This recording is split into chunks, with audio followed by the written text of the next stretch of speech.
ఈ జాతిపిత గద్దర్ను ఎందుకు అంటున్నాం? ఇంకెవరు ఎందుకు కాలేరు? జాతిపిత అంటే ఏంది అసలు అనేది చాలామందికి ఇంతకుముందు గాంధీ మన జాతిపిత అనే పదము విన్నాం. మహాత్మా అనే పదము మహాత్మా పూలేకుంది, మహాత్మా గాంధీ కూడా ఉంది. కానీ గాంధీకి జాతిపిత అనేది పుస్తకాల్లో మనము బళ్ళల్లో చదువుకుంటాం.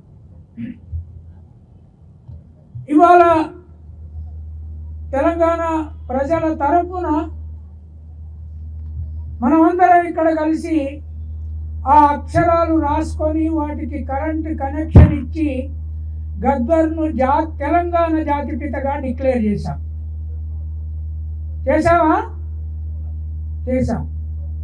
దేశ జాతిపితగా మహాత్మా గాంధీ ఉన్నాడు. ఇక్కడ నేను కాంగ్రెస్ ప్రభుత్వ, తెలంగాణను పరిపాలిస్తున్న కాంగ్రెస్ ప్రభుత్వ సౌండ్ ఏదో వస్తుంది, మిత్రుడిగా మాట్లాడుతున్నాను. రాహుల్ గాంధీ 2024 ఎన్నికల్లో దేశమంతటా కుల జనగణన కావాలి అని ఏర్పాటు చేసిన మీటింగులలో నేను చాలా చోట్ల వెళ్ళి కులగణన కోసం ఆయనతో పాటు వేదికల్లో మాట్లాడాను. అయితే ఈ తెలంగాణ ప్రభుత్వం మీద ఒక బాధ్యత ఉన్నదని చెప్పడానికి, ఇప్పుడు కాంగ్రెస్ పరిపాలిస్తుంది కనుక ఆ బాధ్యత ఉన్నదని చెప్పడానికి మాత్రమే ఈ విషయం చెప్పాను. జాతిపిత అంటే రేపు గద్దర్ని ప్రజలుగా మనం డిక్లేర్ చేసుకున్నాం. ప్రజలుగా మాట్లాడుకునేటప్పుడు ఇంతకుముందు ఆయన చాలామంది ప్రజాయుద్ధ నౌక అని ఒక విప్లవకారుడిగా అంటే ఈ వాటి నుంచి జాతిపిత గద్దరు అని అంటారు. దానికి దీనికి తేడా ఉంది. జాతిపిత గద్దరు అని ప్రజా నాలుకల్లో, పాటలలో, సోషల్ మీడియాలో, ఇతర చోట్ల వస్తుంది. కానీ జాతిపిత గద్దరు అని ప్రకటిస్తే ఒక భిన్నమైన మార్పు తెలంగాణ రాష్ట్రంలో 100 ఏళ్ళు ఉండబోతుంది. అది మనం ఖచ్చితంగా తెలుసుకోవాలి. జాతిపిత గాంధీ ఎందుకయ్యాడు? నెహ్రూనో సర్దార్ పటేలో ఎందుకు కాలేదు? తెలంగాణ రాష్ట్రానికి జాతిపితగా గద్దరే ఎందుకు కావాలి? ఇతర రాజకీయ నాయకులు, మంత్రులు, ముఖ్యమంత్రులు ఎందుకు కాలేరో 4 వాక్యాలలో చెప్తాను నేను. గాంధీ ఎప్పుడూ దేశంలో రాజకీయ అధికారంలో లేడు. ఎప్పుడూ కాంగ్రెస్ పార్టీ అధ్యక్షుడిగా కూడా లేడు, ఒక్కసారి కొద్ది రోజులు తప్ప. కానీ దేశ స్వాతంత్ర్య పోరాటానికి కావలసిన కొన్ని నిర్దిష్టమైన సిద్ధాంతాలను తయారు చేశాడు. ఈ దేశం ప్రజాస్వామ్యంగా బతికి ఉండడానికి బాబాసాహెబ్ అంబేద్కర్ నిర్దిష్టమైన సిద్ధాంతాలను, రాజ్యాంగాన్ని తయారు చేశారు. అయితే గాంధీ కాంగ్రెస్లో ఉన్నాడు కనుక ఆయనను 1948లో నాథూరామ్ గాడ్సే కాల్చి చంపిన తర్వాత పండిత్ జవహర్లాల్ నెహ్రూ ఆనాడు ప్రధానమంత్రిగా ఉన్న వ్యక్తి మహాత్మా గాంధీని జాతిపితగా డిక్లేర్ చేశాడు. చేసిన తర్వాత ఆయన సమాధి దగ్గరికి ఏ రాజకీయ పార్టీ అధికారంలోకి వచ్చినా, ఏ విదేశస్తుడు వచ్చినా కూడా గాంధీ సమాధి దగ్గరికి పోయిన తర్వాత కార్యక్రమం మొదలవుతుంది. ఇప్పుడు తెలంగాణ వచ్చింది. తెలంగాణ వచ్చిన తర్వాత అకస్మాత్తుగా ఈ జాతిపిత చర్చ మొదలైంది. ఎట్లా మొదలైందో తెలుసా మీకు? కాళేశ్వరాన్ని కట్టడానికి 1,00,000 కోట్లు దోపిడీ చేయబడ్డది అని ఇప్పుడున్న కాంగ్రెస్ ప్రభుత్వము ప్రకటించింది. దాని మీద గత 15 సంవత్సరాలుగా అధికారంలో ఉన్న కేసీఆర్కి ఆయనను ఎగ్జామిన్ చేయడానికి పోలీస్ అధికారుల ద్వారా సిట్ వేశారు.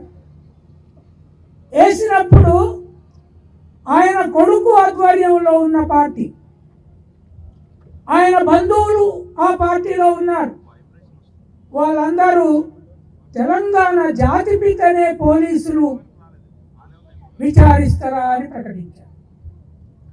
అప్పుడు ఇప్పుడున్న ముఖ్యమంత్రి రేవంత్ రెడ్డి గారు ఒక సభలో మాట్లాడుతూ, ఎవరికి నువ్వు జాతిపితవు, నువ్వెవ్వరు జాతిపితవు కావడానికి, దోపిడీ చేసినోడు జాతిపిత ఎట్లా అవుతాడు అని ప్రకటించాడు.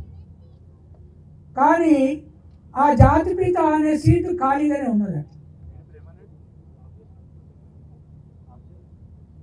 ఇంకెవ్వరినో దానికి సరిపోయే వ్యక్తిని అందులో కూర్చుండబెట్టకపోతే రేవంత్ రెడ్డి గారు రేపు మళ్ళీ కేసీఆర్ వస్తే దానే డిక్లేర్ చేసుకొని జాతిపిత అవుతాడు.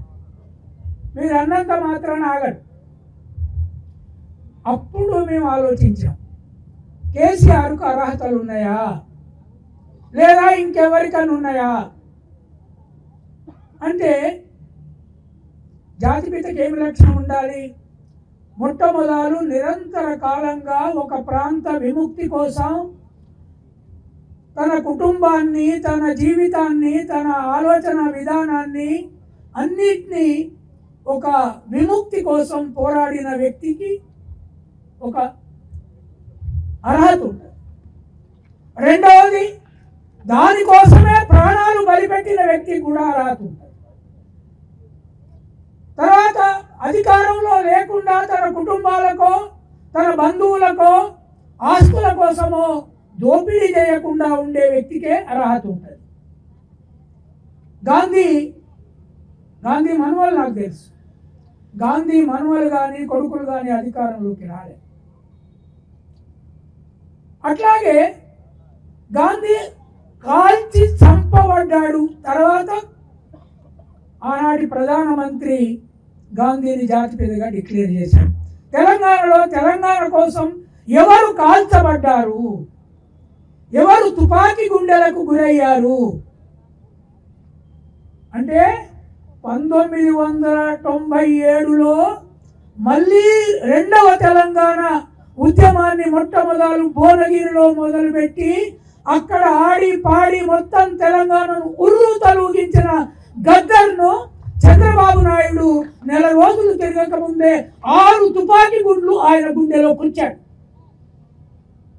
కానీ గద్దర్ గాంధీలాగా చావాలి, గద్దర్ గాంధీలాగా చావాలి. అందుకే గద్దరు జీసస్ లాగా పునర్జన్మించి బయటకు వచ్చాడు. తర్వాత 26 ఏళ్ళు బతికాడు. ఆ బతికిన తర్వాత కూడా ఇవాళ వెన్నెలకు ఆయన చచ్చిపోయినాక చిన్న పదవి ఏదో ఇచ్చారు, కానీ ఆయన ఉండగా వెన్నెలకు లేదు, కొడుకు లేదు, భార్యకు లేదు. ఆ భార్య ఈయన అడవులలో ఉన్నప్పుడు ఆకలితో ఉన్న రోజులు, గుడిసెకు కనీసం తలుపు లేని రోజులు పౌర హక్కుల నాయకుడిగా నాకు తెలుసు. ఒక్క ఉదాహరణ చెప్తా మీకు. గద్దర్ అడవులలో నుంచి బయటకు వచ్చిన తర్వాత కాల్పులు అయిపోయి అడవులలో నుంచి నిజాం కాలేజీలో వేలాది మందిలో బయటకు వచ్చిన తర్వాత ఒక 3-4 ఏళ్ల తర్వాత తల్లిని చూడడానికి గుడిసెకి వెళ్ళాడు. తెల్లారి ఆ బయటకు వచ్చినప్పుడు నిజాం కాలేజ్ మీటింగ్లో ఆయన ఆడి పాడిన తర్వాత పత్రికలన్నీ ఆయన ఫోటోను మొదటి పేజీలో పెద్ద ఎత్తున వేసినాయి. ఆయన తల్లి ముసలమ్మ పోయి గద్దర్ కలిశాడు. బిడ్డా, ఎన్ని రోజులకు వచ్చినవురా, ఏం తెచ్చినవురా అని అడిగింది. అడవిలోకి వచ్చిన గద్దర్ని, బిడ్డా ఎన్ని రోజులకు వచ్చినవురా, ఏం తెచ్చినవురా అని అడిగింది. అంటే ఈయన నేను చాలా పెద్ద పేరు తెచ్చినవ్వా నీకు అని చెప్పడానికి ఈనాడు పేటలో, ఈనాడు పెద్ద పేపర్ కదా, ఇవాళ మన మీటింగ్కు రాదు, అది వాళ్ళ మీటింగ్కే పోతే ఆనాడు గద్దర్ అవసరం కనుక మొదటి పేజీ నిండా వేసింది ఫోటో. ఆ ఫోటో తల్లికి చూపెడితే బిడ్డ నాకు నీకు ఈ ఫోటో పువ్వ పెడతాదిరా, ఆకలితో చచ్చిన అని చెప్పింది.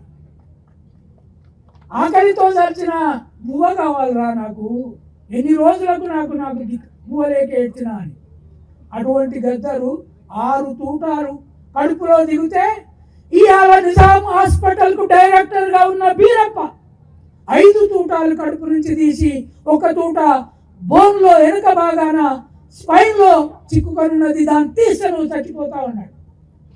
అది తీయకుండా ఉంచిన గద్దర్ మొట్టమొదలు తెలంగాణ కోసం పెట్టిన వరంగల్లో మళ్ళా 6 అడుగులు 7 అడుగులు ఎత్తి దునికి బతికాడు, ఎగిరి దునికాడు, పాటలు పాడాడు, ఆటలు ఆడాడు, ఏమి సంపాదించుకోలేదు.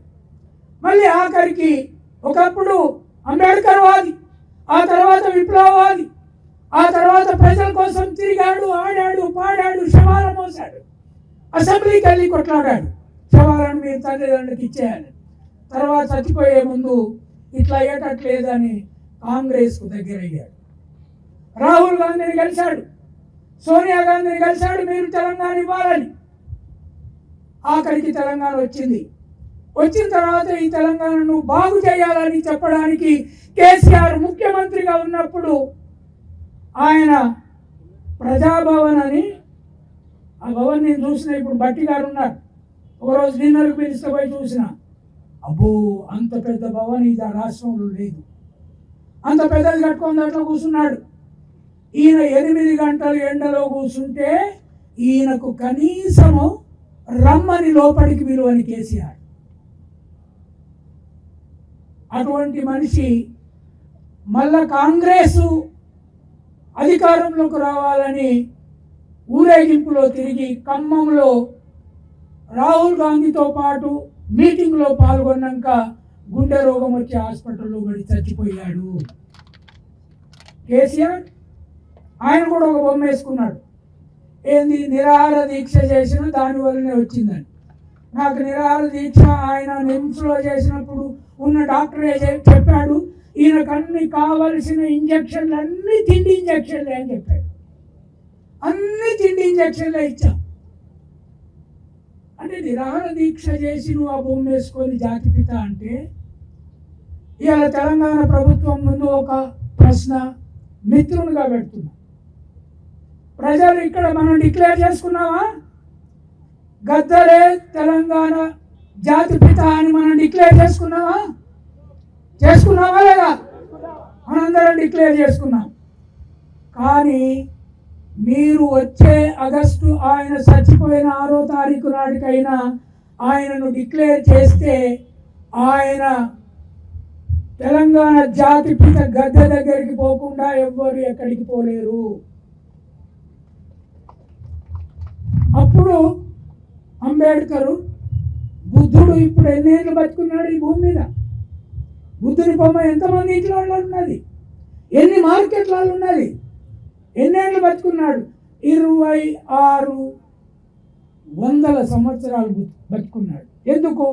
మంచి మానవుడు, త్యాగం చేశాడు, రాజ్యాన్ని వదులుకున్నాడు, భార్య పిల్లలు వదులుకున్నాడు, గుండు గీక్కొని సమాజం కోసం చేశాడు. ఆయన ఆఖరికి ఆ బుద్ధిజం తీసుకొని చచ్చిపోయాడు. చచ్చిపోయినాడు బుద్ధిస్టు గద్దర్గా ముఖ్యమంత్రి, నేను ఉప ముఖ్యమంత్రి అందరం ఉండి, విమలక్క, దయాకర్ అందరం ఉండి బొంద పెట్టాం. ఆ బొంద దగ్గరికి పోయి ప్రార్థన చేసిన తర్వాతనే మీరు ముందు ముఖ్యమంత్రి ప్రమాణం స్వీకారం చేసే రోజు రావాలి. దానికి గద్దర్ను జాతిపితగా ప్రభుత్వం గుర్తించాల్సిన అవసరం ఉందా లేదా? త్యాగాన్ని గుర్తించాలనా? 10 ఏళ్లలో కేసీఆర్ కుటుంబం ఎన్ని 100 ఎకరాలు సంపాదించుకున్నారో మనకైతే లెక్కలేదు, వాళ్ళు కూడా దొరుకుతలేవు. ఇప్పుడు బిడ్డ చెప్తున్నారు, ఇది న్యాయమా? అంటే ఓట్లు అయితే కొంటారు, పదవులు కొంటారు, కానీ ప్రపంచాన్ని చాలా కాలం గౌరవించే జాతిపితను కూడా మీరే దోసుకుంటారా? అది కూడా దోపిడా. ఇది సాగనివ్వడం మంచిది కాదు అని తెలంగాణ ప్రభుత్వానికి విజ్ఞప్తి చేస్తున్నారు. మీరు గద్దర్ని జాతిపితగా డిక్లేర్ చేసి ఆయనకు ఆ గౌరవము మీరు ఇవ్వకపోతే తెలంగాణ ప్రజలు వచ్చే ఎన్నికల్లో మిమ్మల్ని గౌరవించరు. అవునా కాదా? త్యాగాలను గుర్తించాలి, మానవత్వాన్ని గుర్తించాలి, ప్రేమను గుర్తించాలి, స్త్రీ పురుషులను సమానంగా చూసే లక్షణం గద్దర్ నాకు బాగా దగ్గర. ఎప్పుడైనా ఎవరింటికన్నా పోతే మీకు తెలుసో లేదో, గద్దర్ దగ్గరికి ఉరికి రాని పిల్లలు ఉండరు. గద్దర్ దగ్గరికి వచ్చి అన్నా ఉన్నవే అని అడగని ఆడ స్త్రీ ఉండదు. కానీ ముఖ్యమంత్రులు ఎంత పెద్దోళ్ళైనా పోరట్లు, పిల్లలు అట్లు ఉరకరు. అంత మానవత్వం ఉన్న గద్దర్ని ఇవాళ మనందరం ఆడ మగ పిల్ల చిన్న పెద్ద ఒక్క గద్దర్ గాలమే కాదు, గద్దర్ అభిమాన పాఠకులే కాదు, మనం అందరం ఇక్కడి నుంచి ఏం డిక్లేర్ చేస్తున్నామంటే మేము ప్రజలుగా డిక్లేర్ చేస్తున్నాం. ప్రభుత్వాలుగా గుర్తించాల్సిన బాధ్యత కాంగ్రెస్ ప్రభుత్వానికి ఉన్నది అని చెప్తున్నావా లేదా? ఖచ్చితంగా చెప్తున్నాం. కనుక నేను విజ్ఞప్తి చేస్తున్నా, నేను మీ పదవులు ఆశించను, నేను మీ మర్యాదలు ఆశించను. కానీ ఈ తెలంగాణ రాష్ట్రాన్ని మానవత్వంతో నిలబెట్టే ఒక మానవుని సింబల్ని 100 ఏళ్ళు ఇక్కడ నిలబెట్టవలసిన బాధ్యత మీ మీద నేను పెట్టుకున్నాను. అది గద్దర్ మాత్రమే. అందుకని ఇవాళ ఈ మహత్తరమైన కార్యక్రమం మొట్టమొదటి 6 నెలల ముందే, గద్దర్ చచ్చిపోయిన 6 నెలల ముందే ఇక్కడ విగ్రహం నిలబెట్టిన ఘనత కొల్లూరు సత్తయ్య ఫ్యామిలీ. 35 లక్షలు పెట్టి ఆనాడు పెట్టారు. కనుక ఇవాళ మనం అందరం దీన్ని ఒక ప్రజాఉద్యమంగా అన్ని రాజకీయ పార్టీలు, మీరు లెఫ్టా రైటా, మీరు బీజేపీ ఆర్ఎస్ఎస్ లేదా మీరు కమ్యూనిస్టులా విప్లవకారుల కాంగ్రెసా, ఎవరైనా కాదు, గద్దర్ను మించిన మానవత్వం ఉన్న మనిషిని నేను 74 ఏళ్ళ నా జీవితంలో ఇంకొకరిని రాష్ట్రంలో చూడలేదు. కనుక గౌరవించి ఆయనను తెలంగాణ జాతిపితగా ప్రభుత్వం కూడా డిక్లేర్ చేయాలని ఇక్కడి నుంచి నేను విజ్ఞప్తి చేస్తూ ముగిస్తున్నా. ఆఖరికి అందరం ఒక నినాదం ఇద్దాం. నేనేమంటా, గద్దర్ అంటే మీరు తెలంగాణ జాతిపిత అన్నారు, రైట్? మనం ఇదొక్కడని పోదాము, తర్వాత అది ఎవరు వింటారో వాళ్ళే వింటారు, వినకపోతే వాళ్ళ కర్మ వాళ్ళది.